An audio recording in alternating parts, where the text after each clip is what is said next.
Ako si Cripply. Ang inang yan. Magandang hapon sa inyo. Shoutout nga pala sa ESCB.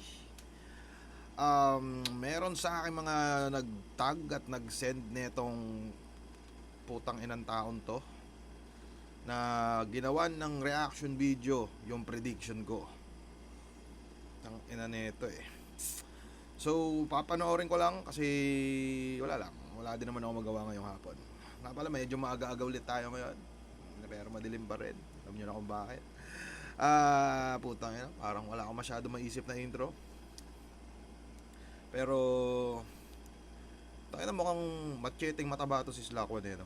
Pero, game. Panoorin natin kung ano ba yung mga pinagsasabi nito sa akin po kinanginan to.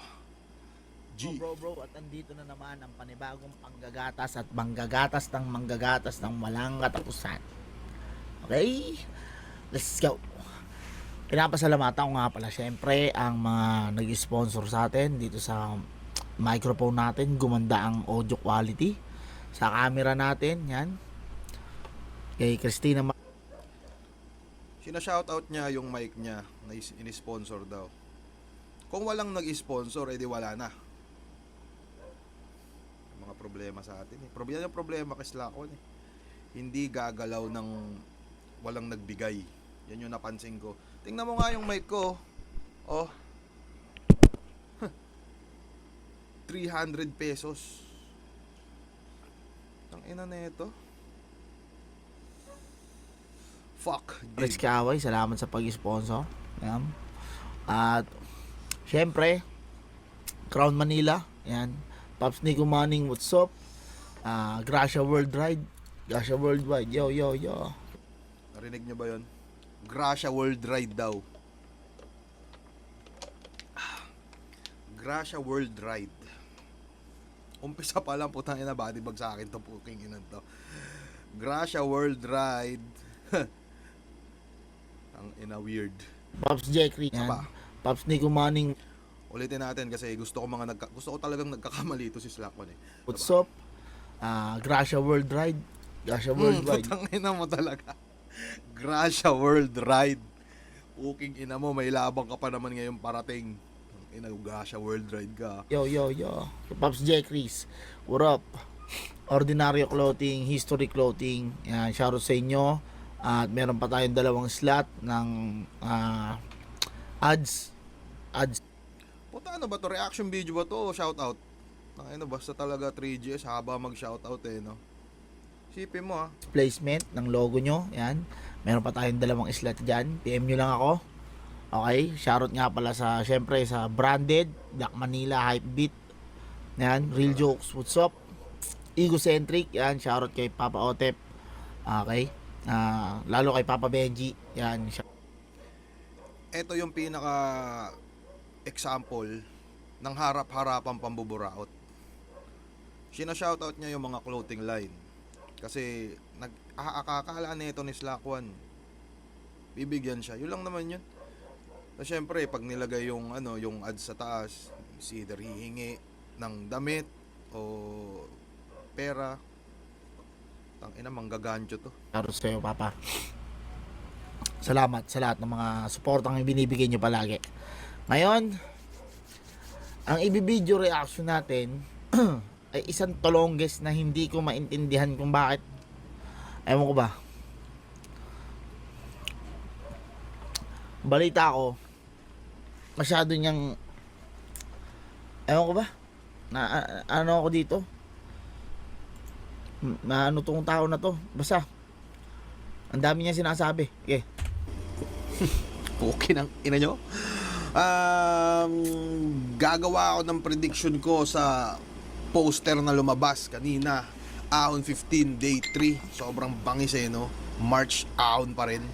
Medyo ano lang din talaga doon si Rarik. Iba din yung trippings sometimes. Pero tingnan nyo naman yung lineup. Napaka-solid. Tignan yung sira ulo, nakadamit na nga pricing. Pero lagi niyang tinitira yan. 'Di ba? Talonggis talaga eh. Anyways, Alam mo ba sasabihin ko? Kung mapapansin nyo, hapon pa lang ha, pero madilim na dito kagad sa kwarto ko kasi tulad nga lang sabi ko sa inyo, lagi ditong gabi. Panis. So una, wala ako masyado masabi pang intro pero eto lang, umpisahan nating i-review yung ticket. SVIP, putang ina, 1.7, mahal to ah. Pero okay lang kasi andyan si Chaboy, but talagang ano to. Nire-review niya yung ticket. Di ba? Tingnan nyo kung anong utak ang meron tong tao na to. Nire-review yung ticket. Utang, grabe pangangailangan nito. Kahit ticket, nire-review. Saktong-sakto lang din yung presyo. Pero napaka-solid din naman kasi talaga ng lineup. Kung titignan nyo, SVIP 1,750. Di ko alam meaning ng SVIP. Ano ba to? Special VIP? Uy!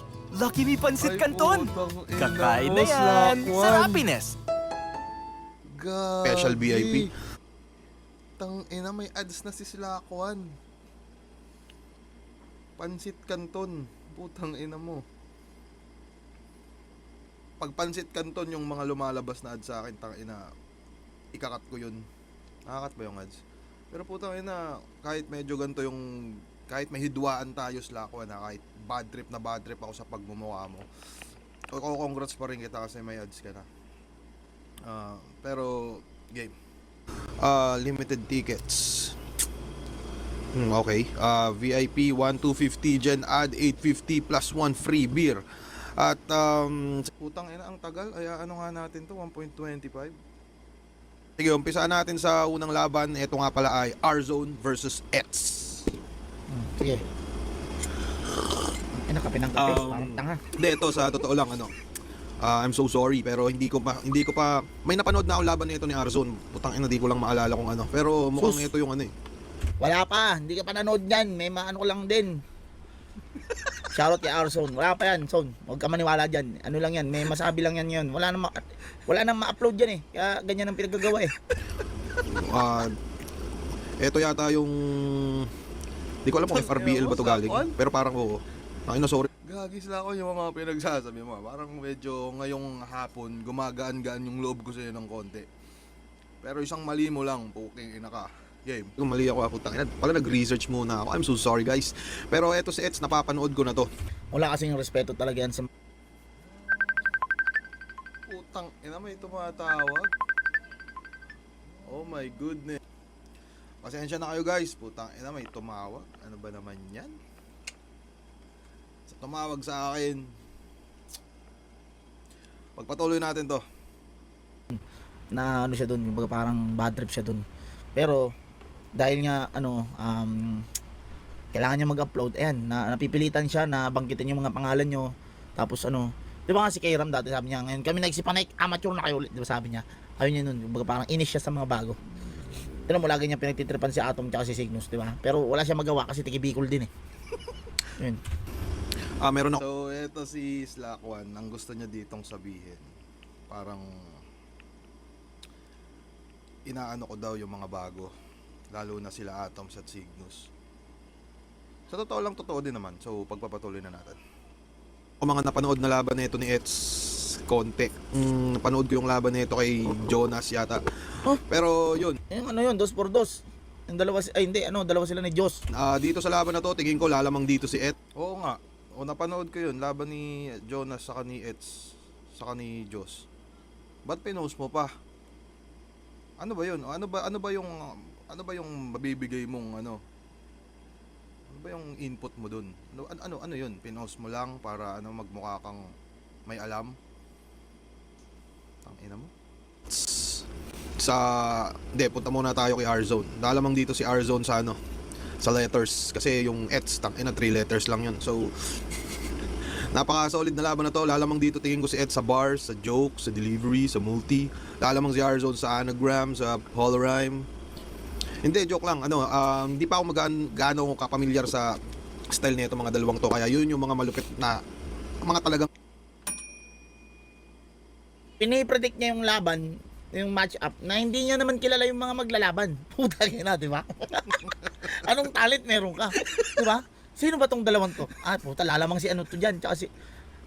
Nagpipredict ka ng laban, hindi mo kilala yung maglalaban. Gago ka talaga. Hindi ko sinabing di ako kilala. Kilala ko nga, napakinggan ko, kaso hindi pa ganun kapamilyar. Tangina nito ni Slack One, dito nakikinig eh. Yan yung napapala pag yung headset mo, pampiso nito eh. Tangina mo Slack. Lagay ko sa poster ng Account 15. Putang ina, gulatin nyo kami. Good luck, Arzone and Eds at tayo dyan. Biglang good luck talaga. Prediction, good luck. Good day for a date. Slack One, nakakadalawang ads na ako sa'yo. Bad day for kate. Baka dandruff yan. Mag new Head and Shoulders every day. So you're up to 100% dandruff-free every day. Head and Shoulders. Slack, tatlong ads na. With Skyflakes for Bilangin natin Desada. yung ads ni Slack One dito. Good luck. Boboto ko to ng ang panalo ay si ano. Good luck. Good luck. Boboto ko to ng ang panalo ay si ano. Si tingin ko konting bias muna siguro kasi siya yung medyo napapanood-nood ko na bibigay ko yung boto ko dito para kay Arzone. So, Oh, galing. next, Sige. ito naman ay Tulala versus Dodong Saipa. I'm not crazy, I'm just little and Tulala. Tangina at Dodong Saipa, magkaiba ng estilo. Pero kayang sumabay ni Tulala sa kung ano mang komedyang kayang gawin ni Dodong Saipa sa tingin ko. Dito muna tayo kay Tulala. Unang di sa pag-ano, isa to sa mga si Tulala sa mga nalulupitan talaga akong MC ngayon. Napaka-solid. Kakaiba yung humor, kakaiba magsulat, kakaiba yung minsan yun na nga din yung yung mga Sino kaya yung parang walang may upload ngayon? 'Di ba? Kasi parang ang ginagawa ko dito, gumagawa na lang din ako ng reaction video dun sa ginawa kong prediction. Tangina mo, umambag ka naman. Pipi ko na ako sa'yo eh. Parang sino yung walang ma-upload? Play. Yung special sa mga MC kung meron sa yung kakaiba, parang dun ka mas lilitaw. At punta naman tayo kay Dodong Saipa. Eto si Dodong Saipa, kung mapapansin natin, talagang napakasulido din ito pagdating sa pagpapatawa. Tapos parang yung karakter niya ay isang homophobic na ewan. Pero dito sa dalawang to tingin ko lang, bilang ako lang, yung ipipredict kong mananalo dito ay si hindi, tingin ko base siguro sa mga past performance na na napanood ko sa kanila. Saka base lang din siguro sa mas papabor lang ako. Tangina mukhang inano lang ni Slakon no. Parang nilagay niya lang yung video ko. Tapos nakaano lang din siya diyan, nakatulala. Tapos yun na, views na. So ibig sabihin pala hindi rin naman si Slakon yung pinapanood nyo dito. Gets. Ang konti para sa akin kaya ako dito, kitulala. Kasi si Shaboy naka-block pa sa akin yan, di ko pa yan di ko pa inaayos yun. Pero mabalik naman tayo. Namimili lang siya ng pangalan, mini mo lang niya sa utak niya yan, tapos kung sino mapili niya doon yan, tapos papaliwanagan niya ng mga invento niya.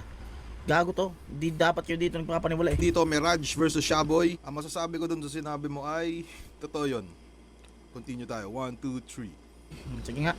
Mirage versus Shaboy, gagi, napaka-solid ng neto ni Mirage. Tinan mo, plastic, putang inan yan, solid daw. Napanood ko may mga napapanood din akong ibang laban nito parang yung finals na yata, yung finals niya kay Philos.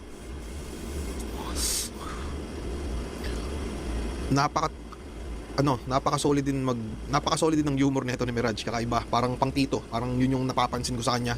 Kakaibang humor, kaya niya din magsulat ng ng seryoso, ng patawa o kahit parang si Arik lang Tapos ito naman si Shaboy naman, kilala na natin tong nagbabars, kilala natin tong naka-holo rhyme, kilala natin tong grabe mag double time, multi, at kilala natin tong grabe mag real talk kasi talagang nilalabas nito yung naked truth. Ganong kaangas si Shaboy. Pero base dito sa dalawang to, Mirage versus Shaboy, meron ako ditong dalawang resulta.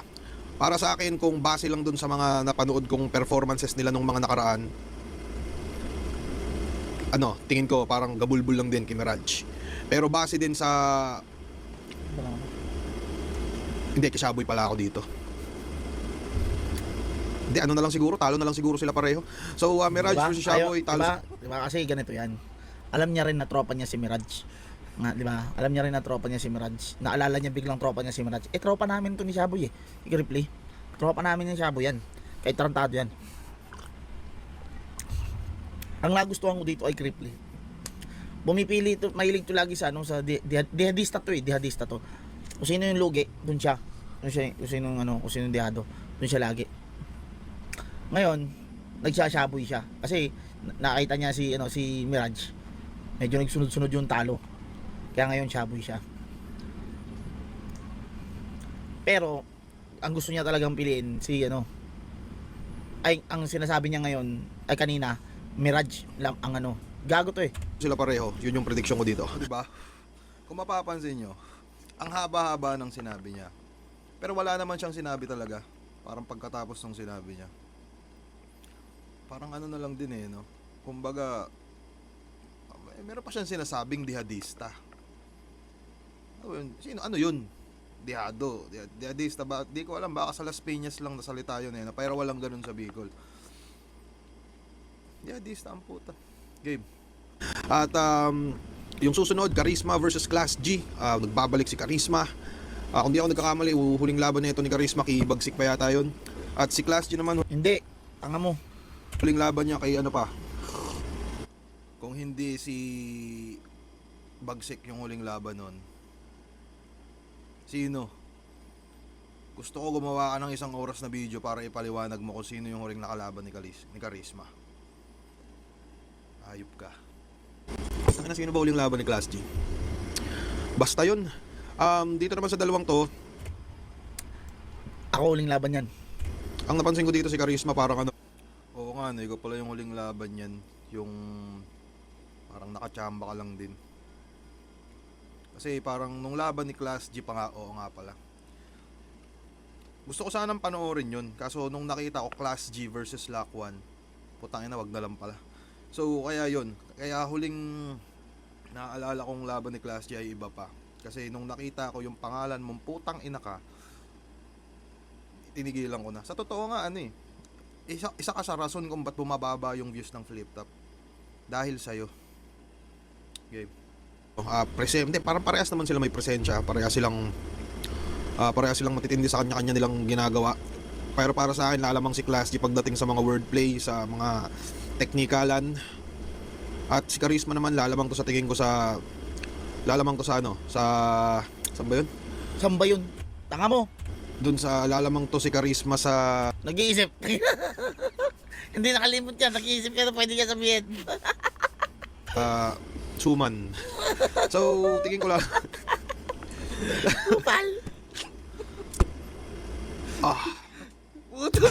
Tatakam ka na ba? Try this nutty and nice spicy peanut noodle recipe that's easy to Tingnan mo make. yung mga ads na ito ni Slackwad.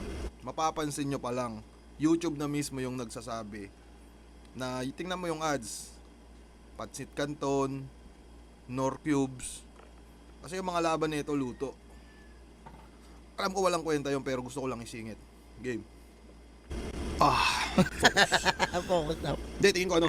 Dito sa labang to, sa seryo. Parang gago no, putang ina yan. Alam mo, ayaw niya naman talaga gawin yung pag-review dahil walang magawa dahil malaki yung pera. Kasong aspeto, parang klase lamang sa wordplay. Hindi ko din magkalibel sila sa aggression. Pero kakaiba din to bumuta si Katana. Kasi, pero hindi ko to i-edit pala kasi ayoko i-edit to. So, sa punto, lumalamang si Charisma pero si Class G naman lumalamang. Minsan talaga natatawa lang din ako sa mga mali ko eh. Putang ina mo, Slackwad. Wordplay. Ba't ba gagagawa ko itong mga ganito? Teka. Play natin ulit. Asa na ba yun? Hindi ko din magkalibel sila sa aggression. Pero kakaiba din to bumuta si Katana. Kasi, pero hindi ko to i-edit pala kasi ayoko i-edit to. So, sa punto, lumalamang si Charisma pero si Class G naman lumalamang sa wordplay. Parang may malupit na tatak motos talaga to si Class G. Champion siya doon. Pero dito sa laban na to, tingin ko lang, base sa aking prediction, gabulbul lang din kay Class G. Tingin ko lang putang ina. Sunod naman, Rapido versus Mastafit, ang primetime king. Rapido versus Mastafit. Tang ina, na-miss ko to bumatal si Mastafit. Tingin ko dito ay si Rapido. Uling laban niya parang si Sir Rapido nagbabawi ito ng ng lupit niya eh. At hindi ako nagkakamali, uling laban nito, may laban to sa PSP. Wala naman sinasabi si Mastafit. Parang nilagay niya lang talaga yung yung video ko sa video niya eh. Ako pa yung sasabihan walang ma-upload. Mortar. Gagi ang angas na ito ni Master Pete mag-isip. Talagang kakaiba din. Talagang tong mga ganito. Parang pinapanood ko lang din sarili ko. Putang ina nito ni Slack1. Visit? Yung humor makikita mo lang sa mga muna sa ABS. What the fuck? Pero huling laban lang din nila siguro. Mas papabor yung ano niya. Yung parang tingin ko kasi parang medyo nangangapa pa siguro si Rapido kasi yun nga parang medyo nagbabalik. So yun, tingin ko baka may pangangapa pa. Abang si Master Pete naman, babad to nung ano nung may pandemic. Ang ina nito ni Master Pete. Pero yun, tingin ko lang dito para lang sa akin, lalamang ng very very light si Master Pete. Next tayo, Plasma versus MR Industria. Ito yung rason kung ba't ako nagsuot ng gantong sando. Dami ko lang. So, Dami mo nalalaman ang ina mo. Plasma versus MR Industria. Kung di ako nagkakamali, Sir Plasma, medyo matagal-tagal din itong nagpahinga. Pero alam naman natin na pag sinabing horrorcore, putang ina, isa to sa mga malulupit. Malupit din humor nito ni Sir Plasma, parang kakaiba lang na pag siya yung bumibitaw, talagang napaka-solid. Tang ina, nakaka-boring ka, Slack1, wala ka namang ginagawa. Kundi ganyan, ganyan ka lang ng ganyan. Tatangu-tangu ka. Ang konti ng sinasabi mo. So dito sa video mo, tingin ko nga baka 85 to 98% ako lang din yung nagsasalita eh. Aminin mo na nilagay mo lang yung video ko sa video mo para makagawa ka ng video mo. Ano ba yan? 1, 2, 3. Punta naman tayo kay MR Industria. Isa to sa mga armado ng left field lyricism. Armado ng mga matitinding left field lyrics. Pero ito tapos yan yung sinasabi ko. Nababading pa, ganto pa. Wala. Tang ina mo. Alaman to, base dito sa prediction ko lang dito, napakasimple lang. Tingin ko ay teka, paano ba to? Parehas kasi silang parehas sila ng style eh. So, pagandaan silang gumamit ng kanilang armas. Pero tingin ko siguro dito, tayo na hindi ako makapag-isip dito ng kasi parang tingin ko sa kanila. Ito mapapayo ko sa'yo next time pag gagawa ka ng ganito. Bilang isang social media professional influencer, dagdagan mo yung mga sinasabi mo. Wag yung ilalagay mo lang yung video dyan, tapos ikaw tatango ka lang ng tatango. Tayo na mukha ka mga aso sa kotse. Tapos yan, kakagat-kagat ka ng daliri mo. Di ko alam kung may nail cutter na ba sa Las Piñas o wala pa eh. Pero yun, at dahil ako lang din naman yung nagsasalita dito, baka 1.5 ko na rin to kasi minsan na-cringe ako sa sarili ko sa mga nasasabi ko. So sana pag naka 1.5 mas makitaan natin si Slack1 ng kanyang yung ambag niya din naman sa video to. So play. Napakapareho. Lumalamang si Hindi naman pareho yan. MR sa yung mga sound effect niya, hindi ako nagkakamali, yung mga yata tawag doon, yung mga grut, mga pst, pst, eh. Sir Plasma naman lumalamang to minsan sa mga brutal niyang atake, tapos ano pa ba? Brutal na atake, tapos mga out of nowhere na jokes din na hindi mo alam na putang ina, nagjo-joke pa lang. Mas nakakatawa kasi parang yun nga, parang Hindi ako tatawa. No. Sir, nanlalait to, sir. Nanlalait to. Putang ina. Alam ko yan, mga ganyan yan. Alam ko yan, putang ina. Kabisado ko to. Yung pag gawa ganyan na yan, sir, nanlalait na yan. Tang ina mo, crib, kupal. Ano siya, napapatay nila, tapos biglang maglalatri. So dito, hindi ko alam, no? Pero base lang siguro sa mas fresh, alam mo na, base dun sa huling napanood ko, naglaban si MR Industria sa kasi Fukuda, napaka-solid dun ni Fukuda. At pasensya na kayo, di ko maalala kung kailan yung huling laban ni Sir Plasma. Pero Ni Jonas yan, Jonas. Jonas huling laban yan. Jonas. tingin ko dito, Jonas yung huling laban. Salamat. Tapos wala na, manonood ka na ulit. Putang inang yan. Lalamang si MR Industria. Tingin ko lang. Kung tangin, hirap pala nito parang nagja-judge ka na parang pinapangunahan mo na kung ano yung mangyayari. Nakakahiya. Prediction niya yun, tanga. Pero yun, tingin ko bahala sila dito. Next tayo, Husky versus Slack1. Tingin ko babaro-baling talaga ni Husky si Slack1 dito. Ayun na. Kakawawain ni Husky si Slack1. Kaki basta ibabadibag siguro ni Ayun, Husky si Slack1 sa tingin ko. ayun. Kasi si Husky malupit to eh. Ayun. Maangas to. Slack1. Tangina, kung di pa nga kami naglaban ahon nito, di ko alam na MC to eh. Uy. Pero, ito, seryoso. Husky versus Slack1. Si Husky, alam na natin na malupit siya comedy, malupit siya pumunto. Napakalupit na delivery, base lang din sa experience nung nagkatapat kami. Parang natural born comedian to si Husky talaga. At ito Natural born comedian. Gumaganon pa, no? naman si Slack1, kayang explain ko sa'yo yung natural born comedian. Kasi Entendido naman Slack 1 na medyo mababa yung ano mo, vocabulary mo sa mga ganong aspeto. Kaya pinost mo yun eh. Kaya ka tumitingin sa baba kasi iniisip mo kung ano yun. Baka nga may cellphone ka dyan, tapos ginugugil mo eh. Diba? Tangina ka. Umalaan sila ng mga bagay-bagay at mapabiro, mapabars, mga jokes at bars, kaya niyang dalhin pareho. Pero sa ngayon parang base lang sa mga one-on-one performances nito ni Slack 1, parang napapansin ko ano, mas nagli-lean yung style niya sa ano, sa seryoso, sa mga prism, sa mga Lean. I-explain ko sa iyo Slack 1 kung ano yung lean. Kasi mukhang, tingnan mo, napapaisip ka na, nagkahagi ano kaya yung lean? Putang ina, basketball player yun si Jeremy Lin. Corny yan, pero sige lang, di ko pa rin ikakat yan. Game. hindi ko alam, tayo na, jumajargo na din to si Slack 1 eh. Tingin ko dito sa dalawang to, Husky versus Slack 1. Ano ba? Ang ina mo, umayos ka. Umayos ka, pati. Sabi ko sa'yo. Pag ginamit na maayos ni Husky yung kanyang kalakasan sa laban, at kung alam naman natin kung saan siya malakas, tas lahat pumapalo yun, tingin ko lalamang siya dito. Pero pag nagamit naman ni Slack 1 yung parang isa buhay mode niya, alam din naman natin na di biro to si Slack 1 eh. Talaga may tiro to. So, Nung naisip ko yan, nung sinasabi ko yan, iniisip ko lang din yung kapakanan mo, yung mararamdaman mo. Kaya kahit alam kong wala ka namang kwenta lumaban, iniintindi pa rin kita Slack 1. Kasi alam ko yung mga pinagdaanan mo sa buhay eh. Alam ko yung mga naalala mo yung nagkwento ka sa akin dati nung sa ahon pa. Umiiyak-iyak ka pa nun sa mga nangyayari. So nung inaano ko yan, imbis na dapat talaga kay Husky, nakalimutan ko na rin kung sino ba yung predict ko sa laban nila eh. Pero yun Slack 1, kahit ganito yung sistema, iniisip ko pa rin talaga yung kapakanan mo. Dapat maiyak kapag napanood mo to. Game. 1, 2, 3. tingin ko lang dito, base lang siguro sa ano. Putangin na, mahirap din nga po nga, no? Putangin, mahirap pala talaga to eh, no? Parang titignan mo lang yung lineup, tapos di mo alam kung ano mangyayari. Pero Husky versus Slack 1, Yeah. ano ako dito? Ang ina, pati. Ang dami ko nang tinuro sa'yo. Tingin ko ano ako dito. Ganito, parang matatalo dito si Husky kapag nabisi siya. At matatalo dito si Slack 1 pag namalat na naman siya.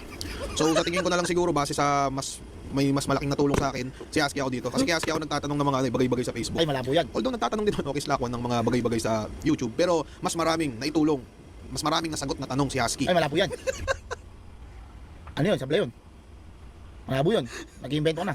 Ng mga katanungan ko. So tingin Ano, lahat ng tinanong mo sa akin. Kahit nga ulam sa hapunan, sa akin mo tinatanong eh. Malabo yan. Ano ko dyan? Kaya ko yan. ko dito, kay Husky ako dito. Putang ina, Husky pa din. Sige. Sige. Putang ina mo. Gagi, pagkain na naman tong ads na to. Pagkain na naman to, putang ina. Putang. Oh, di ba? Sarap together! Pagkain na naman. Lucky Me Beef Chili Mansi Mami! Ay, gagi. Okay. Punta naman tayo sa Yeah. final, ay sa main event, Sinyo versus Poison 13. Damn. Mahirap to, putang ina. Parang Sinyo, alam naman natin na pero laging kala natin pag sinabing Sinyo, puro joke lang. Pero alam natin hindi yun eh. Madaming palabok si Sir Sinyo sa mga lyrics niya din. Kaso, hindi na masyadong napapansin ng mga tao. 4 minutes pa Kasi yung yun nga, parang doon na siya nakilala sa pagiging komedyante niya. Putang ina ng video na to. Pero, kung mapapansin natin, may mga seryoso siya, saka may mga palaman din talaga siya sa mga sulat niya. Pero syempre, yun nga, dahil Sinyo, tingin na lang ng tao, ay gagi, ano yan, comedy yan, nakakatawa yan. O napakalupit din naman kasi talaga ng mga jokes nito ni Sir Sinyo. Parang kakaiba din talaga. Parang siya lang yung may... Diba? Alam mo ba't gumaganyan naman ngayon yan? Kasi alam niyang panonoorin ng mga pansisin niyo tong video. Pag binarubal-rubal niya yan sa review, babawian siya. Magaling din, puking ina mo. karapatang makapag-isip ng mga ganun. Tingnan mo? Punta naman tayo kay Poison. Ina, may nag-chat. Sino ba to? Oh, tingnan mo, nung kay Poison na, biglang may nag-chat, di ba? Gago to, puking ina mo. Kay Poison naman, lalamang dito si Poison sa lalamang dito si Poison sa multi. Lalamang din siguro si Poison sa palo ng mga seryosong banat. At lalamang siguro dito si Poison sa anime reference dito sa labang to. Pero kung titingnan natin tong dalawang to, Sinyo versus Poison 13, nakakatuwa lang kasi parang kabatch ko to si Poison tapos tinatapat na sa mga katulad ni Sinyo. Putang ina, I'm so proud of you, brother. Poison 13 versus Sinyo. Gagi 1 minutes ba to? Putang ina, mukhang 1 minuto lang yata. Pinag-try out sila uli. 1 minuto lang ba to? Kung 1 minuto lang to, paki-comment na lang. Pero tingin ko dito ay gagi kung maglalaban dito ng parang yung normal na 2 to 3 minutes per round, tingin ko mas masisiksik ni Sir Sinyo. tingin ko mas masisiksik ni Sir Sinyo base sa style na hawak-hawak niya. Pero kung paiklian ng rounds, dun pumapasok yung mga hiwaga ni Poison. Kasi kung mapapansin nyo si Poison, minsan yung ano niyan, halimbawa nga 2 minute per round, minsan bumibira yan ng mga ano mga nasa 1 in 50 lang, pero siksik. So dito yun, pag, oh my goodness, ina ka. pag mas mahaba na oras yung laban nila, kay Sinyo ako, pero pag Ano lang din mas talaga. maikli, tingin ko kay Poison Walang ako. kwenta Kung 1 minutes to, tingin ko ba? Alam mo pinaganda niya pa. Pag mahaba yung ano daw, yung rounds, kay Sinyo siya. Pag maikli, kay Poison siya. Eh alam mo na nga, di ba nakalagay na 1 minute, ibig sabihin walang chance na maging mahaba yan. Gago talaga to, yung mga ano, dito, umiiwas pusoy. Ayaw niyang sabihin rekta na, kay Poison 13 ako dito. Hindi uubra si Sinyo kasi 1 minutes eh. Ayaw niya rektahin na ganun. Kasi nga, barubali siya ng mga pansin, ano, ni Repa, ni Sinyo. Wala ka talaga. Baka kay Poison ako dito kasi alam natin si Poison kung paano sumiksik ng mga bars, ng mga jokes, ng mga etc. Pero mas focus talaga si Poison sa multi, sa bar, sa punto. Napakalupit na Wala, alam ko na yung mga pinagagawa mo. ni Poison. Tigil na to, pukingin na mo. Ayoko na. Okay, question. Sis Yvonne, ano naman ang benepisyong makukuha namin sa tala? Sa first loan nyo Sa totoo lang, Slack, yun yung Gagi, yun yung pinaka-tingin ko lang close na natin yung video. Yun yung pinaka-maangas na pagtatapos ng video na nakita ko sa buong buhay ko. Parang gano'n lang, yun, ayoko na, time. So dahil doon, Slack One, bilang kuya mo, ayusin, putang ina talaga. Ayusin mo yung mga nasasabi mo minsan. Mas damihan mo at wag yung parang papanoorin mo lang. Meron pa nga ako nakita parang reaction video nyo ni Jonas eh. Nagsama pa kayo. Parehas na mga yung may mga diferensya din, may mga problema sa kung saan. Pero yun, wala na din ako sasabihin. Maraming salamat. Hypecast Slack One. Good luck, Husky.